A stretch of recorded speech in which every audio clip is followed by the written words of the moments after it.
First of all, great win against Cumberland. Very stressful win.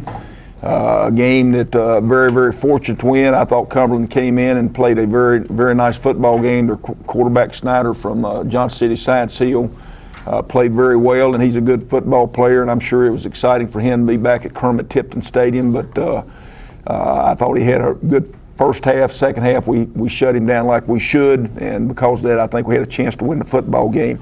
But before we get in the ball game, let me talk to you a little bit about our player, Bowman Jewelers Players of the Week. Offensive Player of the Week, who you'll talk to a little bit later on, is Juwan Stinson, and Juwan has received this award twice. He had 143 all-purpose yards, 114 rushing, 29 receiving, scored 3 touchdowns. I thought he was getting ready to drop a touchdown pass, but he fumbled it back in his hands and got it caught. But he's done a great job for us all year long, and when he's completely healthy, he's got a chance to be a truly outstanding football player, and has really been for the last 2 years. Graded out 94%, which is hard to do in today's game of football. So great honor for him, and like I say, he's done that 2 times in a row. Defensive Player of the Week could have gone to several different guys. Chris Boyer, one of our defensive linemen, who's had a really, really steady year. He graded out 89%. He had 6 hits, which means he had either assist or tackle, and he had a 1.5 tackle for loss. So he's done a really good job for us and been very consistent all year long. I'm really proud of Chris, and he's not only that, but a great student. Probably could have split the award, but we didn't. Tavion Lott, who you'll get to talk to a little bit later on today, he had 5 tackles, 1 for a loss, had 3 pass breakups, made some big plays when it really, really counted. And really proud of Tavion. He's one of the very few seniors that we have on our football team. He's been a really good leader for us, quiet leader, a guy that goes out on the field and performs. And he's been a great asset for us, and a guy that I feel like has had a really, really solid football year. Special team player of the week, and he's got it a couple times this year, is J.J. German. He had 2 extra points, 1 field goal. His 26-yard field goal gave us a 7-point lead. Very, very disappointed in our, and I won't go into that later on. I'll go ahead and cover it right now. Very disappointed in our blocking on extra point field goals, because we had 2 that could have cost us a ball game. And it was just not very good protection on our part, and I don't know the reason why. We looked at it yesterday, and we just had some guys technically that did not get done what they needed to get done, and because of that, it just about cost us. I mean, it cost us 2 points, kept us from having a 7-point lead at that time, and so again, we went back to drawing board and got all that squared away. The effort player of the game, same guy, Tavion Lott, had a great play on a 3rd down and goal from 11. He was in man-to-man coverage. He saw the pass thrown up in front, came off of his man because of his vision, and made a big play there, and it basically broke up the potential game-tying touchdown. The impact play of the game, we gave it to the entire defense. First half, thought defense we were not very consistent, didn't do some of the things we needed done. Second half, we did a really, really nice job, and because of them, if you look at it, Cumberland faced 1st and goal from the 4-yard line, and we're not able to get points out of it. Did a great job. Paul Hunter broke up a possible touchdown pass on 3rd down, and Ryan Powers made a big play on 4th down. So we gave it to the entire ETSU Buck defense, and deservingly so, because those 4 plays that, you know, in most games that's got a good chance to get you beat, and we were able to get ourselves back above water, and because of that, we won the ball game. Our 2 show team guys of the week, Blake Bachrath from Loveland, Ohio, defensive end linebacker, and Adam Mitchell from right here in Bristol, Tennessee, who's Adam would have played this year, but he's had a really unique ankle injury that has kept him from getting into rotation, and I really hate it for him, because I do feel like that he's a good player and a guy that can help us on down the road. But obviously the Cumberland game was a solid win for us. We never take winning for granted. It's too hard to get done. You know, some people will say NAIA, Division II, FCS, FBS. It really doesn't matter. When you're talking about people's top 22 or so football players, most of them can play for each other. And like I say, Coach Suber and his staff did a great job of getting those guys prepared.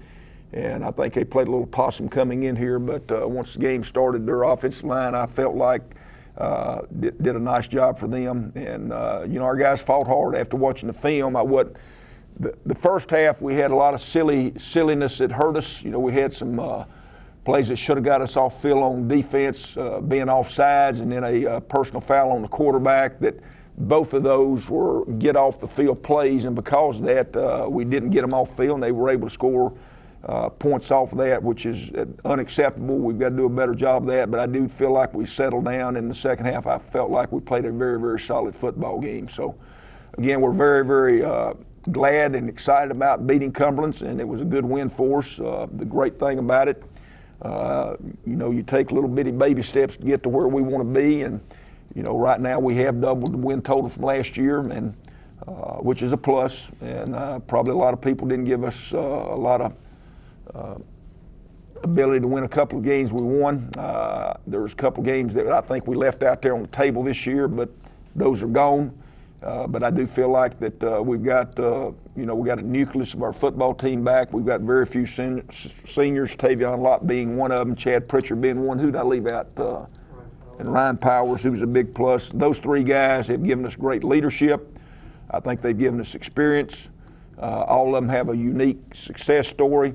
And this will be their last game for the Buccaneers, so it's going to be a special time for them, and probably a sad time, because you should be sad in your last game of your college career. So we're excited about those guys. I'm proud of them. They've been good players. They've been good people, and they've been good leaders for our football team. So we're excited about their opportunity to play the last home game, their last senior game at home. So again, congratulations to them for what they've done and where they are.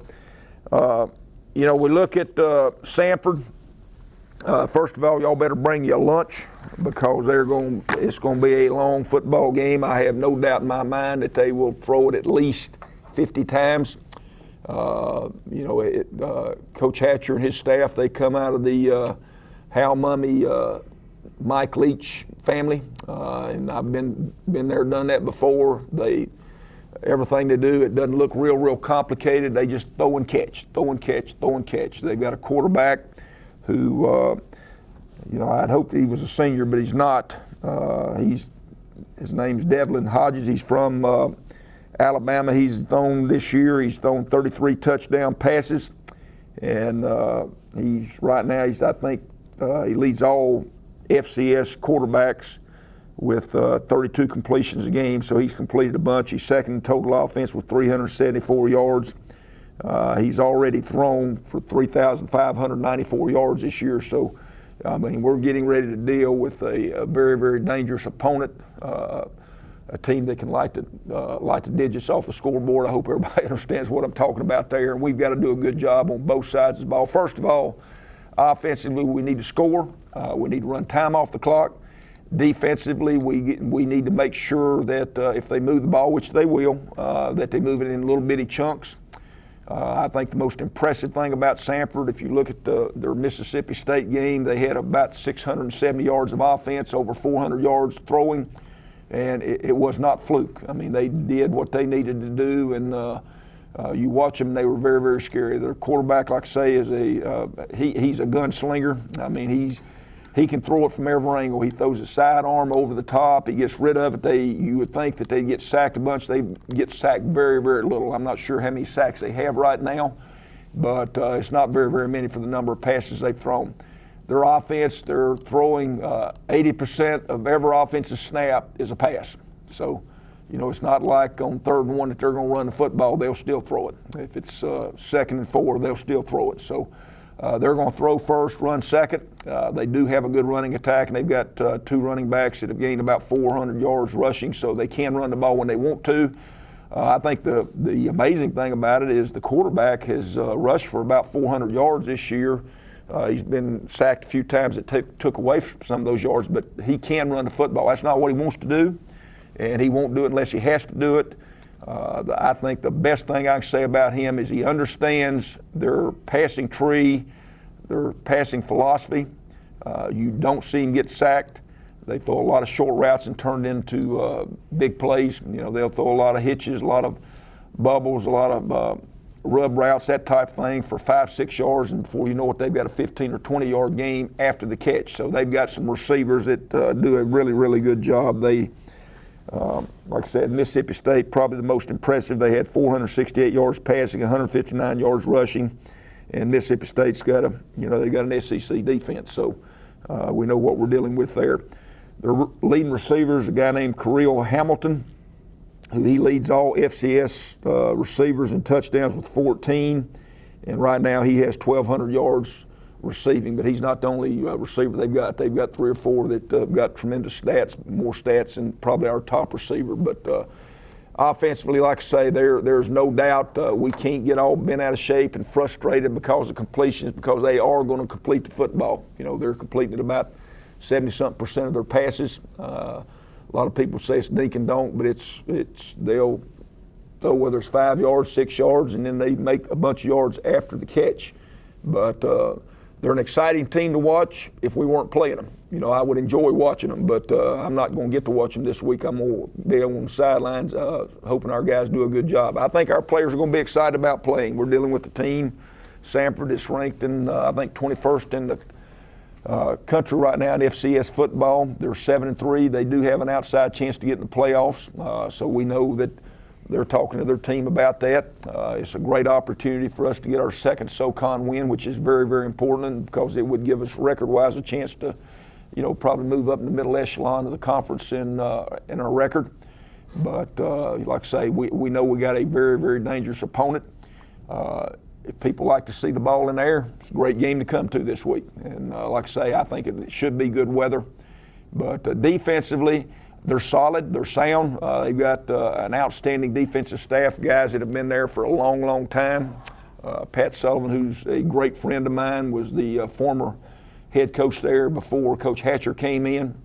And Pat did a great job of getting that program where it needed to be, and Coach Hatcher has taken it to a different level from there. But the defense coordinator was there during Pat's years as well as during Coach Hatcher's years, and he knows what he's doing. He's very, very sound.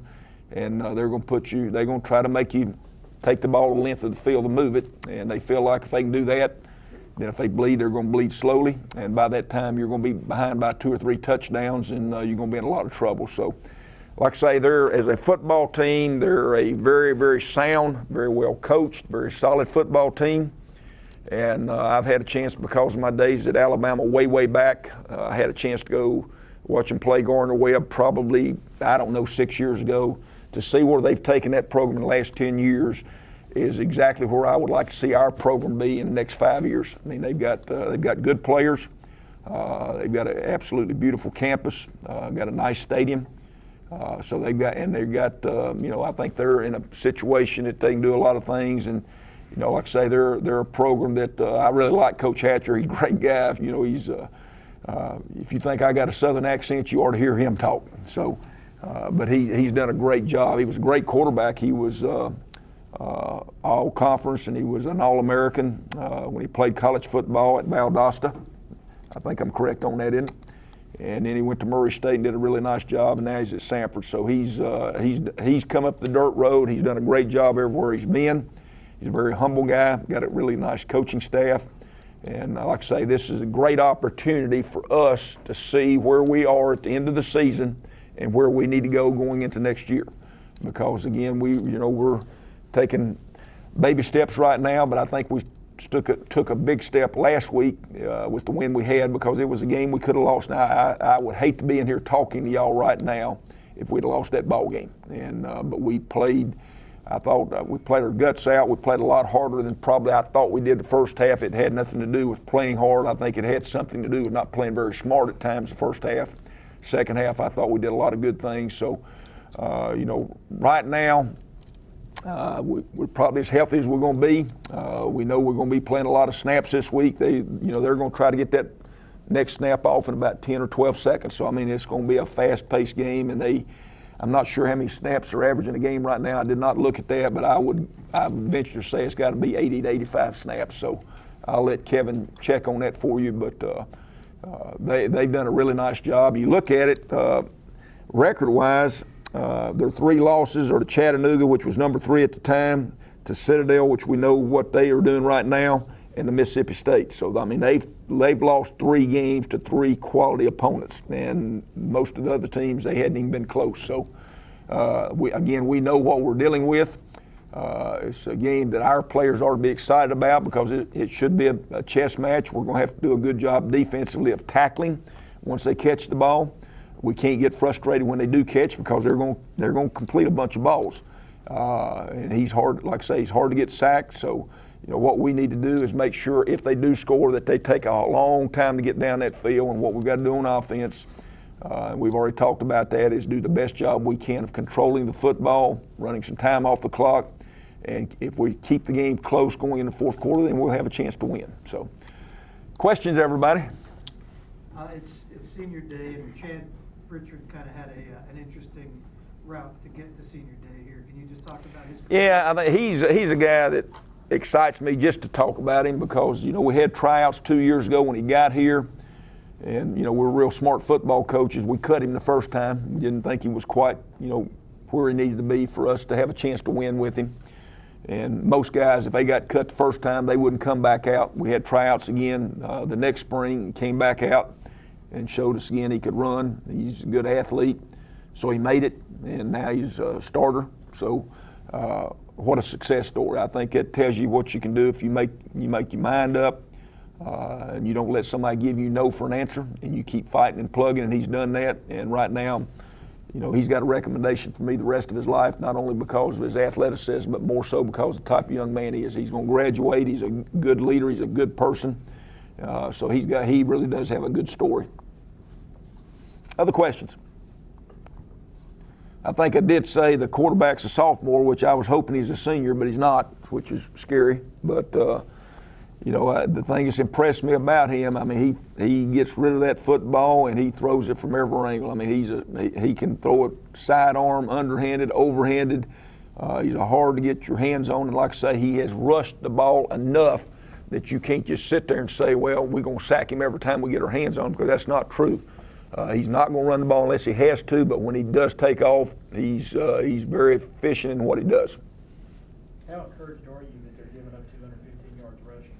That's got to be, you were talking about controlling the clock, that's got to be a point. Oh, yeah, that's, and we've, when we've played well, the games we've won, if you look at it, we have rushed the ball well in those games, and we've had, other than this past week, for the most part, we have won the time of possession.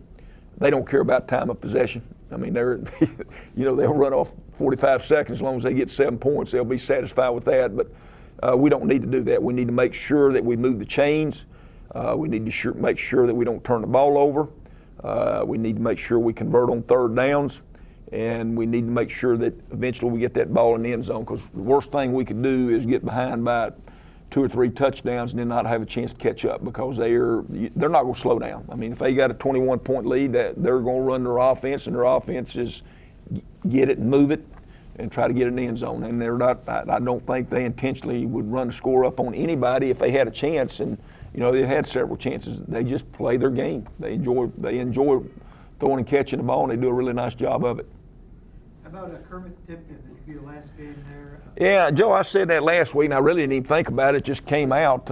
If everything goes well, which I think it will, and we got our associate athletic director in charge of that field, so I feel like, our first game next year, we'll be in that stadium, and we'll be excited about it. But we are very, very appreciative of Johnson City Science Hill, Kermit Tipton Stadium, for them allowing us to use that stadium, because I don't know what we'd have done if we hadn't had that. But there's a lot of colleges in the country that would, especially on the FCS level, that would love to have that stadium as their home field. So we've been blessed in that respect. We've had good crowd support, great area for tailgating. So there's a lot of positives to it, but it's not on campus. It's going to be nice not to have to get on a bus. Absolutely. That's what I'm saying. It's from now on, we're here. We can walk to where we need to be. We can play. We can be involved in a lot of activities after the game. And that's what it's all about. I've been around several schools that their home stadium is off campus, and it's not as good. Because your parents can't stay with you after the game, your friends, all that type of thing. You're going from point A to point B, and we're pretty good because we've only got about 3 miles to go.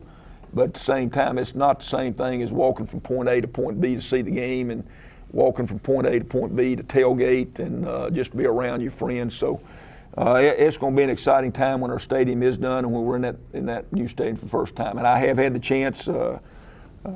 Scott Carter took me into the stadium, and I snuck over there last week and got in the press box. But it very, very impressive. I mean, it's something that all of us will be proud of for many, many years, and it is a big-time looking facility. And the great thing about it, if we get where we can handle 20, 25,000 people in the stands, it's going to be easy to move that stadium into that type of capacity so we can use it. And, you know, that's up to us to make that happen.